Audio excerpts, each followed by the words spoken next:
desde hace muchos años que sigo a Ted, que me gusta mucho escuchar sus charlas, y la verdad que soy un admirador.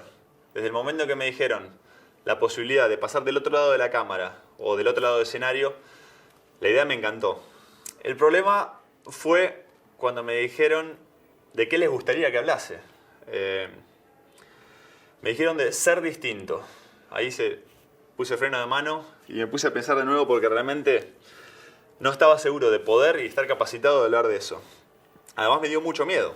¿Cómo hablar de un tema semejante? Primero, si nunca lo había pensado, nunca lo había analizado. Nunca me lo habían preguntado. Y sin sonar pedante o arrogante, ¿cómo hablar de ese tema? Pero me encantó el desafío. El camino a pensar, a llegar hasta ahora, ponerme enfrente de la cámara y analizar qué me pasó, cómo lo fui sintiendo, cómo se fueron dando todos estos pasos en mi carrera para llegar a donde estoy parado ahora. Y la verdad que lo disfruté mucho y me gustó y espero que sepan entenderlo, que trato de abstraerme un poco de quién soy y simplemente explicarlo como un espectador que fue viendo cada paso. Resulta que a los 15 años nada, absolutamente nada hacía pensar que yo me iba a destacar para nada en el básquet, absolutamente. Era un chico prodigio para nada, no era un LeBron James o un Messi o un mismo Scola Nocioni en el básquet, que a los 15 ya se sabía que iban a jugar en un futuro en la selección nacional. Mi caso era muy distinto, era muy flaquito, muy chiquito. Lo único que me diferenciaba, que me podía llegar a diferenciar, ni siquiera me diferenciaba, era una gran pasión por lo que hacía. Me gustaba muchísimo. Además, a los 15 años ya mis hermanos eran profesionales, ya vivían del básquet. Y yo no quería ser menos. Así que a partir de ese momento le empiezo a dedicar mucho más tiempo. Me empiezo a meter en un gimnasio, empiezo a insistirle a mi mamá para que me consiguiera un dietólogo para tratar de crecer y desarrollarme mejor. Empiezo a ver videos de básquet y ni bien termino de ver los videos de básquet, pum, corriendo a la cancha para tratar de copiarlos. Pero recuerdo que jugaba en los partidos y cuando terminaba volvía a casa, ya sea contento por haber ganado y jugado bien, o triste y deprimido por haberlo hecho mal, pero me autoevaluaba frente al espejo, me ponía enfrente de la ducha y me gritaba perro o qué desastre, fue así querés jugar en la Liga Nacional o así querés ser como tus hermanos y era duro conmigo mismo, pero si las cosas iban bien como que me festejaba, me alentaba, me decía esta es la manera de seguir. Así que bueno, todas esas horas que le fui poniendo dedicando al básquet, de a poquito fueron dando algún que otro fruto. Ya me sentía un poco más crecido, más desarrollado, empezaba a saltar un poco más. Y a los 18 años se me da la posibilidad de transformarme en profesional del básquet. Me voy a jugar a La Rioja, con muchas dudas obviamente, como cualquier chico a los 18 años, yéndose a 1500 kilómetros de casa, pero con muchas dudas llego, muy entusiasmado, muy contento de estar siguiendo los pasos de mis hermanos y viviendo del básquet. Pero aún todavía no creía que estaba dentro mío, no creía que tenía nada que me hacía diferente. Jugué algunos partidos, me fue bien dentro de todo, pero nada me hacía destacar más allá de lo que se destacaba un chico de mi edad jugando en la Liga Nacional. Simplemente había vestigios cosas que indicaban que me podía llegar a transformar en un buen jugador de Liga Nacional, pero no mucho más. Al año siguiente vuelvo a Bahía Blanca, vuelvo a Estudiantes de Bahía Blanca y ese desarrollo sigue siendo muy paulatino, pero lo siento. De a poco las cosas me empiezan a salir con más naturalidad. Por momentos tengo grandes partidos donde se veían cosas que hasta hace unos meses atrás no creía que podía. Pero hay un momento clave en ese año que es una charla con un extranjero que jugaba conmigo, que había jugado en la NBA. Había jugado 2 o 3 años en la NBA. Y me sienta y me dice, te tenés que ir a Estados Unidos. Tenés que ir a estudiar a una universidad de Estados Unidos que si vos vas y estás 4 años ahí, terminás en la NBA. Yo lo miro como diciendo, imposible, este quiere ser mi amigo o algo. Y me lo dice para motivarme, para hacerme poner bien. Ahí en el 97 se da un paso muy importante en mi carrera, que fue jugar el primer mundial. Y si bien me fue bien, tuvimos un gran campeonato, fue un gran éxito, tampoco sentía que era distinto en ese entorno. Es más, no era ni cerca el mejor jugador o el referente del equipo en esa selección. Pero al volver, ya sabiendo que había representado a la selección, sabiendo que estaba dentro de la elite de los chicos de mi edad de todo el país, es como que en mí empezó a haber un cambio. Sobre todo en autoestima, en confianza. Así que llegué a jugar mi última temporada, lo que iba a ser mi última temporada en Argentina, con mucha más confianza, como con la frente más alta. Inmediatamente me puse dos objetivos muy claros. Uno era jugar el Mundial mayor al año siguiente, a los 21 años, en Atenas. Y el otro era emigrar. Tratar de medirme con jugadores mejores que yo para tratar de alzar esa vara. Como que creía que ya en Argentina había cumplido lo que yo quería hacer. Logro los dos objetivos, voy primero al Mundial y después me voy a Italia.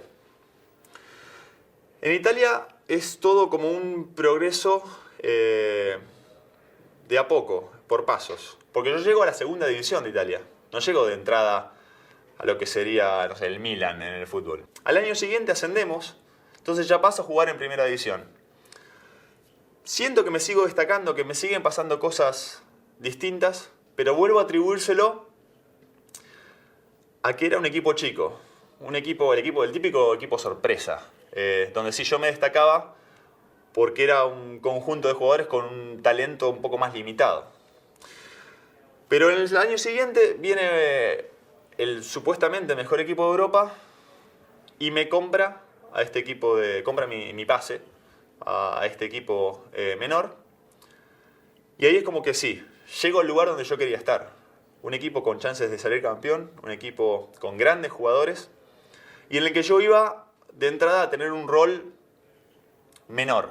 No les digo que no iba a jugar nunca, pero no iba a ser titular, no iba a tener toda la preponderancia en el juego que venía de tener en el equipo de segunda división, obviamente. Pero ahí sí que se da el salto de calidad más grande que tuve en mi carrera.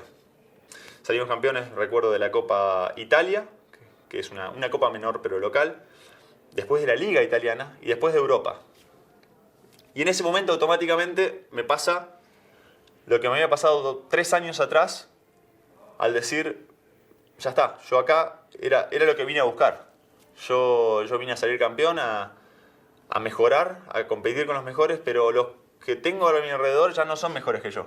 Ya me consideraba en la elite de lo que era el campeonato europeo. Entonces el paso siguiente, natural y único que quedaba, era la NBA. Y entonces se me da. Viene San Antonio Spurs, me había elegido un par de años antes, pero decide contratarme. Y bueno, y llego a un mundo totalmente distinto, que había visto solo por televisión hasta hace 5 o 6 años atrás, en el que realmente ni esperaba llegar y ser parte de él, pero bueno, se me dio, estaba ahí y no me iba a quedar con eso, sino que quería mejorar, quería triunfar y quería hacerlo bien. Por primera vez en mi carrera, en ese año, me encuentro con dificultades. No lograba tener una asiduidad de juego, una regularidad que yo creía que podía tener. Venía con muchas lesiones, me había lesionado en el Mundial en el 2002 justamente y cada vez que empezaba a jugar un poco caía con una lesión y además simplemente tenía un rol muy limitado. A mí me daban orden, yo tenía que estar en ese rincón, esperar el juego, hacer esto, hacer lo otro, pero no sentía que estaba dando al juego todo lo que yo tenía dentro. Así que fueron 3, 4, 5 meses bastante complicados, en los que en ningún momento perdí la confianza en mí mismo. Sabía que con el tiempo se iba a dar, pero ya me estaba impacientando un poco. La verdad que sí, porque por naturaleza soy impaciente. Pero bueno, sobre el final de la temporada empieza a cambiar de a poco. Noto en mis compañeros y en el cuerpo técnico como una confianza superior. Ya por momentos me dejaban 25, 30 minutos en la cancha. Cerraba los juegos, me nombraban alguna jugada para mí, para que yo definiera. Y eso me empezó a sentir bien. Pero le digo la verdad, en este nivel vuelvo a sentir lo que se había sentido anteriormente, decir, no sé, me faltan cosas. No sé si tengo lo que se necesita para transformarme en un gran jugador en la NBA o para destacarme, salirme de lo que es el promedio. Cosa que sí se empezó a dar en los siguientes 2 años. Pero sobre todo por un hecho puntual, un hito clave en mi carrera, en el básquetbol argentino y en la historia del deporte argentino, que fue los Juegos Olímpicos del 2004. Lo que yo sentí y lo que mi equipo sintió en ese momento es único, es irrepetible para cualquier atleta que no haya estado en esa situación. Se me pone la piel de gallina en ese momento de recordarlo. Y todo lo que nosotros vivimos, creo que gestó una confianza superlativa. O sea, yo, después de ganar ese campeonato olímpico, después de celebrarlo con mis compañeros, es como que volví a la NBA con una mentalidad totalmente distinta, sabiendo que ya no tenía que demostrar nada. Yo era campeón olímpico junto con mi equipo argentino, habíamos eliminado a Estados Unidos y no había nada que tenía que probar cada día. No era lo mismo que un año atrás. Entonces, con esa tranquilidad y el hecho de haber eliminado toda esa presión, empiezo a jugar con más tranquilidad, empiezo a sentir el reconocimiento no solo de mis compañeros, entrenadores, sino de los rivales. Y eso cambió mucho en mí. Cambió mucho porque cuando uno juega ya sabiendo y con ese respeto, lo hace de una manera mucho más tranquila y afianzada. Entonces, a partir de ahí se fueron dando muchas cosas. Volví a ganar un campeonato de NBA, me nombraron All-Star, que es la elite, los 24 teóricamente mejores jugadores de la NBA. Cosa, si ya era impensado jugar en la NBA, imagínense formar parte de ese grupo. Así que notaba que ya empezaban a pasar demasiadas cosas, que ya no podía ser casualidad y que algo había. Entonces me puse a pensar, o en realidad me pongo a pensar ahora también, ¿qué era lo que pasaba? ¿Qué había? ¿Por qué a mí? ¿Por qué a mí? ¿Yo había trabajado mucho más que los demás? Creería que no, porque sí, había trabajado mucho, pero no creo que más que el resto. Talento es la palabra que llegué. Es la palabra que me decían. Mucho talento. Pero ¿qué es el talento? ¿O cuántos talentos hay? Entonces yo me puse a pensar y sí, el talento que tenía a los 20 años era muy difícil, muy distinto de lo que después le fui agregando a mi juego. Yo con el talento de los 20 años, que posiblemente en bruto era lo mismo que ahora, no me alcanzaba para llegar a ningún lado. Había que ir agregándole cosas. Entonces llegué a la conclusión, y después de todas mis experiencias en equipos, que talentos hay muchos. Un talento muy importante es ponerse un objetivo. Ponerse un objetivo y no dejarse distraer. No irse por las ramas, sino buscarlo, identificarlo y hacer todo lo que esté posible a tu alcance para conseguirlo. Otro talento importante es entender qué es lo que pasa a tu alrededor, qué es lo que necesita tu equipo, qué es la idea de tu entrenador, qué es lo que falta, qué es lo que podés agregar para que tu equipo dé el salto de calidad. Bueno, identificar todo eso y ser capaz de proveerlo. Otra cosa importante es saber en determinados momentos relegar el lucimiento personal para que tu equipo gane. O sea, yo puedo hacer, yo o cualquiera, 30 puntos en un equipo y disfrutarlo, porque es verdad, es divertido, entretiene. Pero cuando das el siguiente paso, por ahí tenés que hacer 10. Y después llamar la atención y buscar a tu compañero para que tu compañero también esté bien. Otro talento muy importante, que lo acabo de decir también recién, es el disfrutar de jugar con tus compañeros. No estar siempre pendiente de lo que hace uno, sino ponerse contento cuando doy un pase y mi compañero define. Cuando veo que un debutante que está jugando conmigo va creciendo y se va desarrollando en un jugador superior. Porque además de sentirse bien y de altruismo, ayuda al equipo. Cuanto mejor sean mis compañeros, mejor va a ser mi equipo y más chance voy a tener de ganar. Y el último, pero no menos importante, es el de entender tus limitaciones. Hay simplemente momentos que no se puede todo. Por más que uno se crea con capacidad para hacerlo, hay momentos que no da. Que hay un equipo que te supera, una estrategia que es más importante que el lucimiento personal. Y yo he tenido la suerte, posiblemente en todos mis equipos, de jugar con algunos de los mejores jugadores con talentos no habituales, no de los que se ve y los que se lucen, pero que eran los primeros a levantar la mano cuando había que defender al mejor rival. eran los primeros que iban a fajarse adentro cuando el partido se ponía duro y que en ningún momento pensaron o contemplaban la posibilidad de que hablaran de ellos en la nota post partido, en que el fan cantara su nombre. No era el objetivo era poner su granito de arena para que el equipo ganara y ahí sí festejar todos juntos. Creo que esos 5 que nombré son los que hacen que todo se junte para que formar un equipo ganador y un jugador completo. Son cosas importantísimas para poder marcar una diferencia con el de al lado. Hay jugadores que tienen 1 y les alcanza, otros que tienen 3, otros que pueden reunir los 5 y son los que marcan una diferencia. Pero no se queden con la sensación, con la idea de que el talento es solamente hacer la jugada linda, porque no lo es. Todo esto que acabo de explicar fue lo que me sirvió para destacarme en el mundo del básquet. Algo a lo que le dediqué básicamente mi vida entera, pero que lamentablemente tiene una fecha de vencimiento.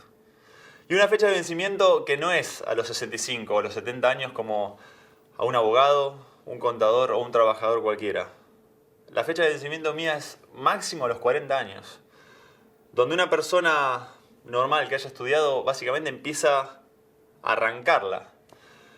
¿Cómo afrontar eso? Cuando sé que empieza una vida nueva, una vida distinta, fuera del deporte, en la que nunca me he manejado.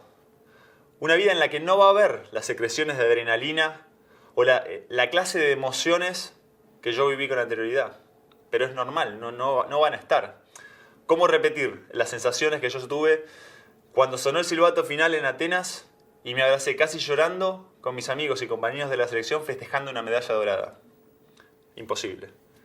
¿Cómo repetir el cosquilleo en el estómago, la presión que sentí antes del partido número 7 contra Detroit en las finales del 2005, sabiendo que había 20.000 personas en la cancha mirándonos, más de 100 millones en sus casas mirándolo por televisión, y con la certeza de que no había un mañana, de que no podía fallar? Era el que ganaba, festejaba, el que perdía, a casa con la cabeza gacha. ¿Cómo repetir eso? No se puede. ¿Cómo hacerlo a los 40 años? Cuando uno acaba de llegar simplemente a la mitad del trayecto. ¿Cómo será el segundo tiempo de mi vida? Cuando sé que absolutamente nada de lo que haga de ahora en más va a ser ni remotamente parecido a lo que hice con anterioridad, a lo que hice antes, a los 30, a los 28, a los 32. ¿Cómo tratar de sobresalir, de destacarme en lo que decida hacer de ahora en más? Y lo que más me hace pensar y evaluarlo es, ¿realmente me interesa? Gracias.